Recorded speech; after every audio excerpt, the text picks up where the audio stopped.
Hello, my name is Sandra, the creator at Sing Play Create, and today I have a really easy, fun learning activity for teaching timbre and dynamics using the song Grizzly Bear and some music instruments.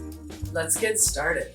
Grizzly Bear is one of my very favorite songs to do in kindergarten. You can use this activity in pre-K, kinder, and even in first grade, especially if you're going to bring out the instruments. I also made a scarf video to help students learn dynamics using a scarf and movement and singing the song. So I hope you'll check that video out too, so you can use Grizzly Bear in your classroom.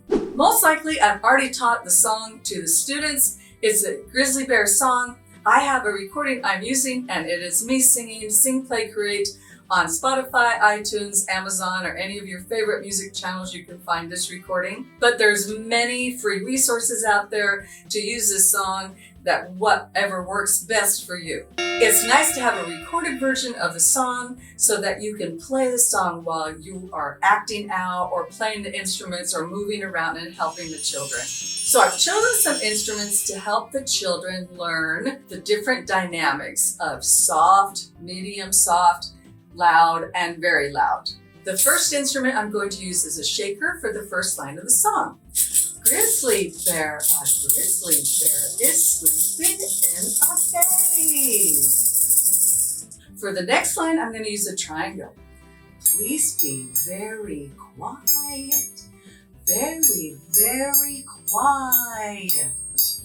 The third instrument is going to be a little bit louder. If you wake him, if you shake him, he gets very. And then I'm going to finish it off with one loud drum.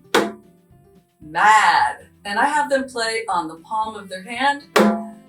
Mad. So the way I would organize this is I would have groups of children for each line in the kindergarten class. So I would have a group that's going to say, Grizzly Bear is sleeping in a cave. And then they would have the shakers. And then they are quiet.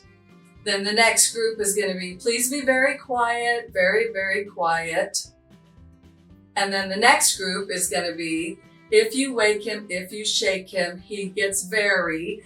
And then the last group, I would have a smaller number of students probably there, and they're going to have the drum and say mad. So that's 4 groups. If you want to divide it evenly so that when they trade, it all works out, that works too.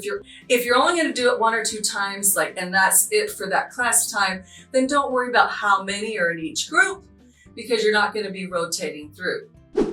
Another tip is to use this song over 3 to 4 classes and turn it into a real music learning unit. That way you're singing it, you're moving, they're waving their scarves, and you can do instruments 2 times.